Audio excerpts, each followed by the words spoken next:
Now, I picked this psalm particularly. I mean, you've got 150 in there. I picked this one particularly because there was something happening in this psalm. Not only is it a psalm of praise and thanksgiving from David after having gone through something of a trial and tribulation, but he specifically mentions having been healed at verse 2, if you'll notice. O Lord my God, I cried unto thee, and thou hast healed me. And that intrigued me to do a little Bible detective work. So let me lead you through how I spent my week. This is in fact not talking about spiritual healing. This is in fact talking about physical healing. This psalm was written after a prolonged period, actually not even a prolonged period, after a plague sweeps through David's kingdom, killing 70,000 people in a day. I'll explain. If you have your Bible, turn with me, go back to 1 Chronicles. 1 Chronicles 21. Right? 1 Chronicles 21. And here we have a story about David near the end of his reign. It is also, there's a similar version of this with slight differences in 2 Samuel 24.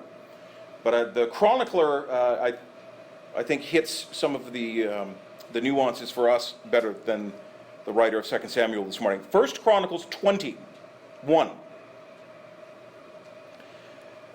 So where are we? We are in the very late, almost at the end of David's reign.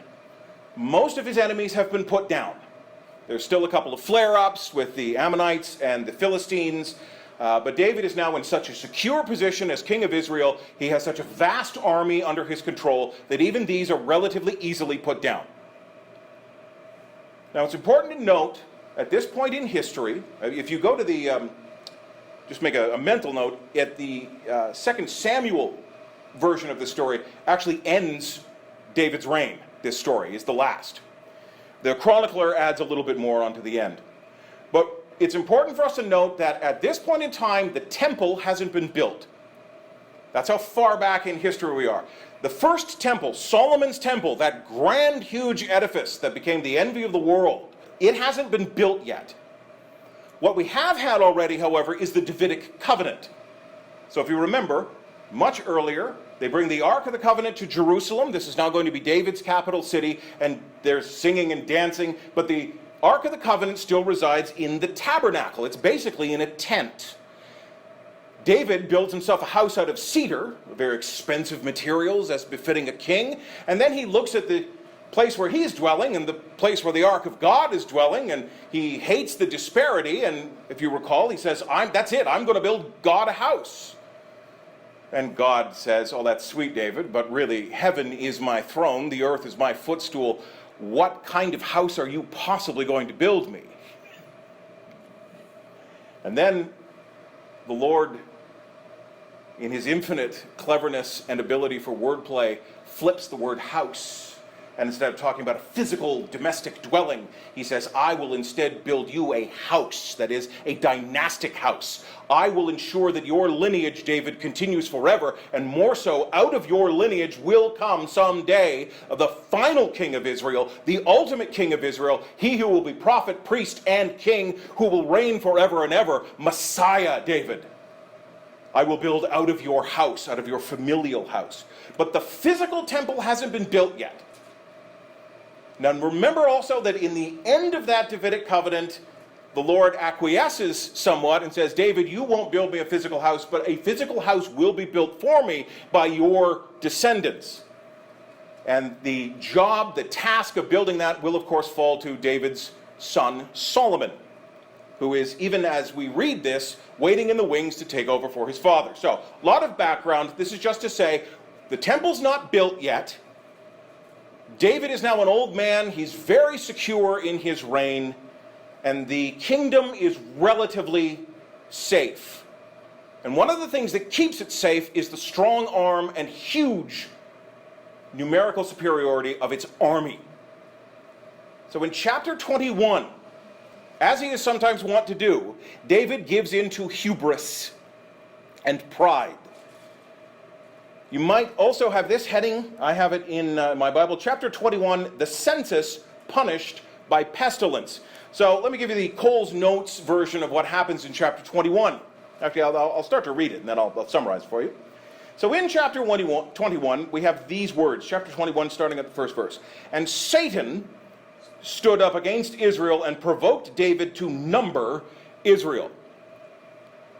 That is, Satan puts it upon David to count up his armies, all the people, all the things that are his as king.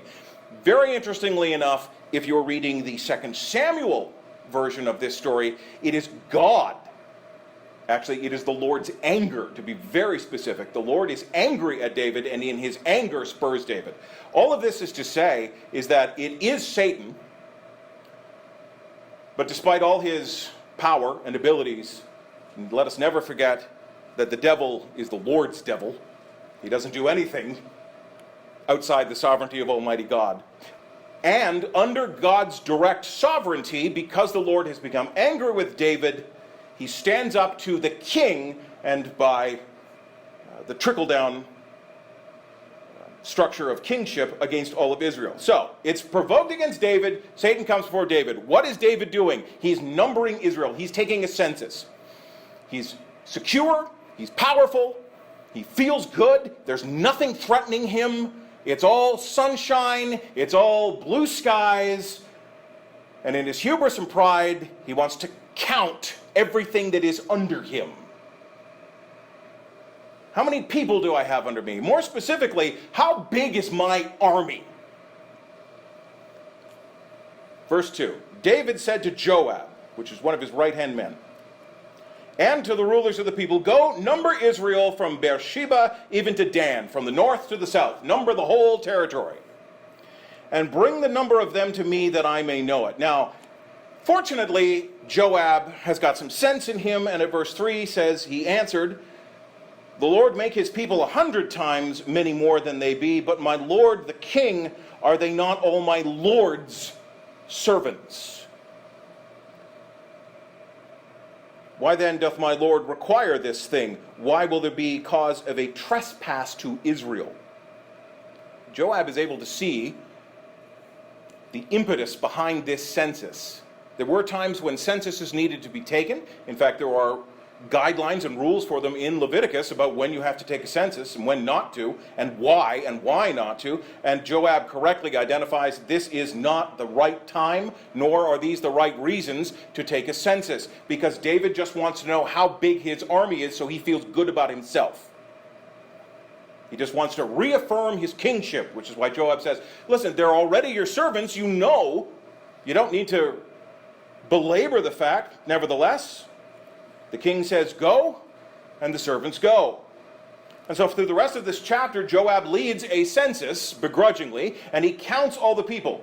Now, he intentionally, if you read this whole chapter, he intentionally leaves out 2 of the 12 tribes. He leaves out the Levites, and he leaves out the tribe of Benjamin. Now, he leaves out the Levites because the Levites are the tribes set aside to be the royal priesthood, right? They manage the tabernacle. They are exempt under Mosaic law from military service. So as his own kind of way around the king's command, he does not count them. He also does not count the tribe of Benjamin because at this point in time the Ark of the Covenant is in their territory. So he exempts them. He tries to get around it as best he can, but it's still not enough. Here at verse 7 we see God was displeased with this thing, and therefore he smote Israel. The king messed up, and the people pay for it. Now, how do the people pay for it? Very interesting. There is, if you go down to around verse 11, there is a prophet in King David's court. His name is Gad. So Gad came to David and said unto him, thus saith the Lord, choose thee, choose one of 3 punishments, David. One of 3 punishments for this thing you have done. Either 3 years of famine, or 3 months to be destroyed before thy foes, while that the sword of thine enemies overtaketh thee. So you either get 3 years of famine, or 3 months of invasion during which you will die, or, door number 3, or else 3 days of the sword of the Lord, even the pestilence in the land, and the angel of the Lord destroying throughout all the coasts of Israel. So 3 years of a bad thing, 3 months of a bad thing, or 3 days of God's wrath. Which would you pick one? You have to pick, and there's no getting out of it. There's no, I'll take number 4, which is none. Now therefore, says Gad, advise thyself what word I shall bring again to him that sent me. So give me your answer, Gad says, and I will take that back to God. And David, here at verse 13, David said unto Gad, I am in a great strait. This is a terrible, terrible choice, no matter which way you put it. Let me fall now into the hand of the Lord. I'll take option number 3. For great are his mercies. Let me not fall into the hand of man. So, 3 years of famine would decimate the people. It's too much for him to bear, so he doesn't choose that. 3 months of being invaded by the sword, that is, his enemies piling back in. David knows that men will show no mercy towards him. Better to have 3 days at the hand of the Lord and trust in his grace than any of the other options. For all his slips and backslides, David really was a man after God's own heart. By that, he really knew who God is, how God operates. So he says, we'll take the 3 days of plague. Very good. Verse 14, so the Lord sent pestilence upon Israel, and there fell of Israel 70,000 men. Probably the majority out of David's army. Which, if you compare these two, they do provide a census of the army. It ends up being, I think there's 1.1 million citizens in all the land. His army is vast. Those who could bear the sword is the way the Bible puts it. But a plague descends immediately. Actually, in Chronicles, it's the very next morning. 70,000 people die. And that's day 1 of 3. God, at 15... sent an angel unto Jerusalem. So I guess these are happening outside the city, because the plague coming to Jerusalem is very specifically mentioned. Maybe it's troops camped out in the field. Doesn't matter. It's sweeping the countryside. It's sweeping the nation. 70,000 people die on day 1. And on day 2, we have this. This is absolutely fascinating. God sent an angel. So the plague is being carried, very Exodus type, by an angel of the Lord. You could picture him just walking north to south, east to west, pouring out, maybe from that image of Revelation, pouring out the bowls of God's wrath everywhere this angel goes. In this case, it's a sword, maybe like the reaper's scythe, just swinging it back and forth, bringing pestilence and death in its wake. And now the angel comes to Jerusalem. He comes to the capital city. And if 70,000 people have died outside the city, imagine what is about to happen for the next 2 days. And then this fascinating thing happens. So at verse 15, God sent an angel unto Jerusalem to destroy it. Maybe in its entirety, certainly to decimate, to gut it with disease. And as he was destroying, so the plague comes in, the Lord beheld, and he repented of him the evil, and said to the angel that destroyed it, it is enough. Enough is enough. Stay thy hand. And the angel of the Lord stopped and stands where he is. And where was he? He was by the threshing floor of Ornan the Jebusite. Jerusalem is still relatively small at this point in history, but right next to it is Mount Moriah. It's a high rocky plateau with a good flat surface. And if you had wheat, what you would do, you haven't got a barn really, you would take your harvested wheat up to this flat rocky plateau, and that's where you would thresh it. Because the wind is a little stronger up there, it will blow away the chaff. And the surface is hard and flat. It's good for pounding the wheat out. So it is the threshing floor, and it's owned by let's say a farmer, and his name is Oran. And this is where the pestilence stops. Maybe just hovering over top of the city. And at verse 16, note this, right? Verse 16, David lifts up his eyes, and he saw the angel of the Lord stand between the earth and the heavens, having a drawn sword in his hand, stretched out over Jerusalem. David is allowed to see, through God's mercy, he is allowed to see that which normally goes unseen. And it must be terrifying. So here's Jerusalem with David in it, huddled in the shadow of the mountain. And the angel of the Lord, like a towering colossus between earth and heaven, has his sword literally hanging over the city, poised to fall. And David is allowed to see this. And then he and the elders of Israel, who were clothed in sackcloth, right, for mourning, for repentance, clothed of sackcloth, rightly fell upon their faces. And David said unto God, he says, it's me, I did this thing, spare the people. And the angel of the Lord commanded Gad to say unto David that David should go up and set an altar unto the Lord on the threshing floor of Ornan the Jebusite. David goes up. The punishment has been ceased.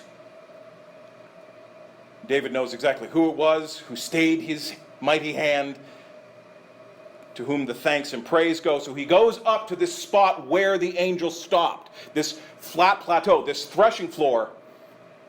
And there he goes to build an offer, and he goes to offer a sacrifice of thanks, and he ends up buying the property, as it were, from Oram. This is where the temple is eventually built. When you begin the story of Solomon, in the 3rd chapter of 2 Chronicles, it specifically says, Solomon began to build the temple on this spot where David had seen the angel of the Lord. Which is why the remaining chapters here in Chronicle are all David's final preparations and instructions to Solomon about how the temple is going to be built, who's going to run it, how it's going to be managed. But this is where the temple of God is built, on this spot, where the Lord ceased bringing disease. And knowing that the temple would eventually be built, not by him, but by his son, but knowing at least where it was going to be built, if not when, David composes Psalm 30 to be sung in the temple someday. So that's how I spent my week. That was my detective work. There's your biblical history lesson. So now, knowing the background, turn back to Psalm 30. And I think that you will read it and hear it in a much different light. After having messed up, after having 70,000 people around me die, after a virulent disease that ravages the countryside and threatens to destroy the capital, God spares his hand, and out of that David says, I will extol thee, O Lord. In the aftermath of plague, I will sing your praises. I will not ask why. I will not condemn you. I will not curse you. I will simply accept, O Lord, that you are sovereign, and I will extol thee. Beautiful Elizabethan word. It's praise from the heart, with the full capacity of the lungs, with my whole being. I will praise you. Why? Because you spared me. You lifted me up. I was sick. Now, it may be that David himself, and it would seem pretty fair if it was the case, that maybe David caught some of the plague and instead was healed of it or delivered from it. He does speak here about being healed. Maybe more of a metaphor. There's no actual direct proof. But I would direct your attention to 3, I'll use the musical term, movements that we see in this psalm. And it's before the calamity, during the calamity, and after the calamity. Before the calamity is verses 6 and 7. David acknowledges his previous false security and haughtiness. In my prosperity, when times were good, when everything was going great, when there was nothing to worry about, in my prosperity, we could say in my security, in my smugness even, I said, I shall never be moved. Things are only getting better and better. Nothing could possibly derail this train. Why? Because, Lord, I have your favor. If God be for me, who dare stand against me? What could go wrong? Lord, by thy favor, you have made my mountain, that is my circumstance, my kingdom, my everything, you have made it to stand strong. In the Old Testament, there is nothing as secure and immortal and immovable in all the earth than the mountains. This is why when God causes them to melt with his fury in the Revelation, it's so catastrophic. If there's anything in the world that endures, it's the mountains.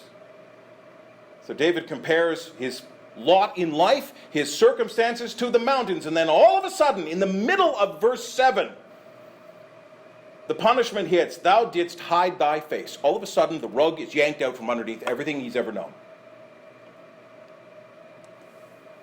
And it even seems that God has left the building. And I was troubled. Yeah, I bet you were. Notice that at verse 8, only after all of this has begun that David cries out to the Lord. I cried unto thee, and I made supplication. And he even tries this thing that we all try at some point with God. We try bargaining. Listen, God, if I catch this and die, who's going to write the Psalms? What will it? If you kill all the people and there's just dust, who will build your temple? Who will sing your praises? It's actually in your own best interests, God, to not wipe us all out, even though it's well within your right to do so. Right? We all bargain. If you send me down into hell, who will praise you? It won't be the dust. Who will declare your truth if I'm not here to do it? Hear, O Lord, and when bargaining always fails, you've only got one recourse. You've only got one true recourse. Have mercy on me. Have mercy on me. Be thou my helper. That is, strengthen me, lift me up, make me new, help me learn the lesson. Help me be better on the other side of this than I was going in. That's the during part. And then we know from the story, God stays his hand. He orders sacrifice to be built on the spot where the temple will one day stand. Verse 11 and 12 are the aftermath, we could say. Thou hast turned from me my mourning. 70,000 people killed in a day. I bet there was an awful lot of mourning in the land. You've turned that feeling into dancing. One commentator said, you have turned my mourning, O-U-R, into mourning, M-O-R. Thou hast put off my sackcloth. The rough, chafing, base, humiliating fabric that you put on when you are sad and repenting, when you're sitting in dust and ashes, when you tear off your fine clothes and put on base clothes to show on the outside what you're feeling on the inside. It's not they that have taken, it's not David that has shed his sackcloth. It is because of what the Lord has done that David gives full credit. You got rid of my mourning garb, O-U-R. You put off my sackcloth and girded me with gladness. Another commentator I came across mentioned that sackcloth would just be like wearing a potato sack. It's loose, it just hangs off you. There's no cinching about it, but note that gladness is pulled tight around David, like a belt, like a corset. It's not going anywhere. To the end that my glory may sing praise to thee and not be silent. O Lord my God, I will give thanks unto thee forever. Thanks unto God after 70,000 people die in a day. There was an Anglican minister. His name was James Hannington. Born 1847, died 1885. An Anglican minister, and he volunteered for missionary work in 1882 after hearing about the murder of two other such missionaries down around Lake Victoria. So we're in colonial Africa, Lake Victoria, right? It's all the big mystery. We followed the source of the Nile. Now he tried in 1882, he tried to go there. He said, that's for me, I want to go there. But sickness turned him back. He tried again. He finally got there in 1885. He left England in January. Just want to double check here. Left England in January, got to Lake Victoria in Africa that October, and had no idea of the convoluted local politics that he was walking into, between a local king whose name was Mwanga II of Buganda, who had declared that all of these foreign interlopers, be they Catholic, Protestant, or even Muslim, were not welcome here. James Harrington walked into the middle of that, was caught and captured by the soldiers of King Mwanga and imprisoned because the king was expelling missionaries. He was also expelling his own citizens if they converted to the Christian faith. And James Hannington from England faced 8 days of captivity in the jungles of Africa under this pagan king's order. He had porters. He made sure that they were Christians. They were immediately killed. And interestingly enough, we have an excerpt from his diary, dated October 29th, 1885. He writes this, quote, Thursday, 8th day in prison. I can hear no news, but was held up by Psalm 30, which came in great power. I don't even think he had a Bible with him. I think this is just one of those instances where it comes in great power, where you just remember the Psalms, maybe sung as youth. Was held up by Psalm 30, which came in great power. A hyena howled near me last night, smelling a sick man, but hope it is not to have me yet, close quote. Turns out that was his last entry. He was killed the very next morning at the age of 37. According to accounts, he was speared on both sides, and as he died, his alleged last words to the king's soldiers who were gathered around him, he said, "Go, tell Mwanga, go tell this pagan king, I have purchased the road to Uganda with my blood." Because missionaries would continue to flow in and follow and pick up at the next verse. Was held up by Psalm 30. So why did I pick Psalm 30 to bring us back this morning instead of picking up right at the very previous verse? Because we too have been through a similar experience and a similar event. I mentioned that I listened to Psalm 90, which I had the privilege to preach for you a year ago when all of this began. And in that sermon, I wrestled with the question that inevitably pops up of why? Why is this happening? Was God sending COVID-19 as a direct judgment on us? Like he sent this plague, like he sent so many other plagues before it? Did he send an angel with a sword to simply say, that's it, I've had enough of what's going on here, send them a plague? Was it that direct? Or was it more indirect? Was it simply God's judgment, but as we live in a fallen, broken creation that has disease and illness in it? Was it that less hands-on judgment of handing over, giving up, as we read in Romans? And if you recall, a year ago, I said ultimately I can't answer that question. Is it direct? Is it indirect? I don't know. Ultimately, that's not the question we should be asking. The question I posed a year ago is, how will God use this? How will he use this? Now that, of course, leads to a larger question, which we often hear and even sometimes ourselves ask. Why does God allow such things in the world? And the answer, ultimately, is for his own glory. You say, well, that maybe doesn't make too much sense. Let me clarify for you this morning. Let me clarify. If everything was going fine, if we were in our prosperity, and God never hid his face, when the mountains never melted or crumbled, if enemies never came, if it was just good times all the time, sure, we would praise God. Sure, we would even acknowledge him. But how much more is God glorified when he acts mercifully to save? See, it's the contrast of the season of darkness that highlights the glory of God all the more. A flashlight shines brightest in a dark room.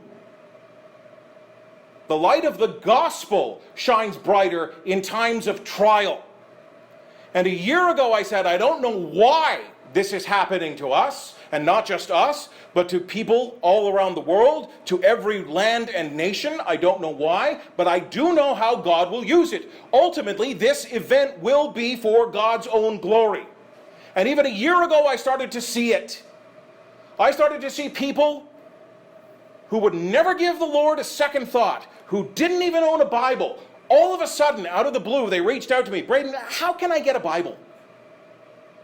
Really? What spurned that? Well, what spurned it was that all of our security was suddenly and very violently yanked away. And people no longer had all the myriad distractions and all the avenues that they pursued. I mean, man will go every which way but God. They were suddenly closed off. And a great number of people during the first lockdown suddenly found themselves with nothing to do but contemplate the reality of their mortal lives. What's going to happen to me if I catch this COVID-19 thing? What if I catch it and die tomorrow? For the first in a long time, for the first in ever, there were people in this country, around the world, who suddenly had to think and wonder, what happens to me if I die? And they didn't like the answer.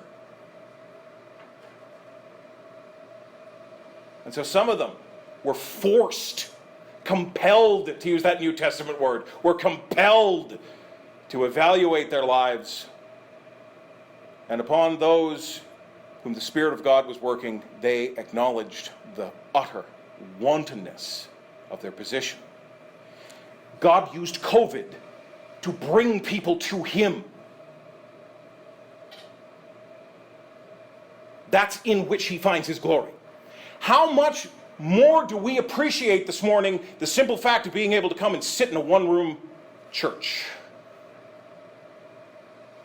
Maybe before COVID, we looked at other churches that were grandiose buildings and thought, oh, I wish that we had that. I wish that we had a 300-person seating capacity. I wish that the church was 1,000 people strong. I wish that the parking lot was packed. I wish that we were still allowed to have a steeple. Actually, I still wish this. Local bylaws. If there's anybody here who has any pull on local bylaws, I'd like to have a bell ringing again. But we had this wish list. But it was all based in our complacency. And it was doing us not one iota of good.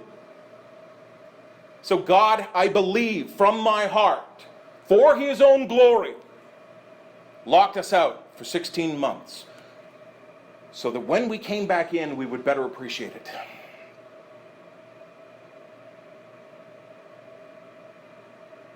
I believe the lesson that we were also taught is that the church is not the building, the church is the people. And on a personal note this morning, I just want to commend you for the way that you have persevered in the faith for this year and a half. You have looked in on one another. You have taken care of one another. You have not, sure, we couldn't gather physically together, but we gathered in spirit. We gathered in our homes. You have not abandoned the faith. You have not given in to despair. You have instead allowed yourselves to be purified by the experience. And that's ultimately what it all comes down to. We see it with David. We see it repeated time and time again in the biblical narrative. Paul told some of the very early churches planted, it is through many tribulations that we reach the kingdom of heaven. If we ever come to the place where we think it's smooth sailing and a lovely paved road, we're probably on the wrong road. God sends these things for his own glory. When he stays his hand, it is our proper response to give him praise, not condemnation. We glorify him. We glorify his mercy because his mercy has been highlighted all the more by the calamity that has preceded it.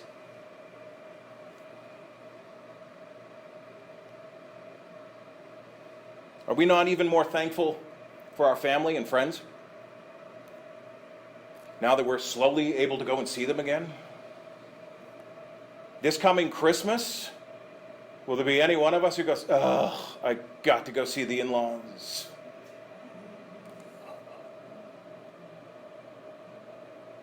How sweet does office life look now?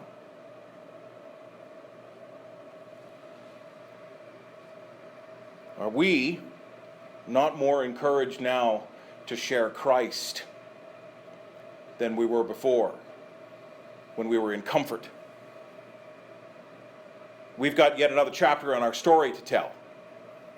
Our faithful Christian witness is now expanded.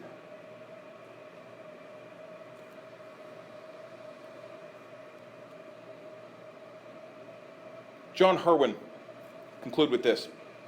Another illustration from church history. I found a lot around this psalm. John Herwin, he knew the truth of Psalm 30, particularly verse 5. His anger endureth a moment, but his favor is life. This second clause, especially weeping, endures for a night. That is, the bad times are very short, but God's provision, his glory, that cometh in the morning, and it goes on and on and on. Who was John Herwin, you ask? He lived in Holland in the mid to late 1500s. Holland, if you didn't know, was actually occupied for a time by the Spanish.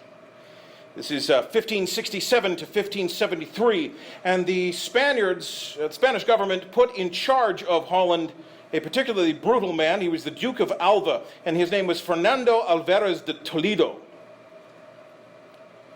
And John Herwin was imprisoned there for daring to fight back against the secular arm of the papacy.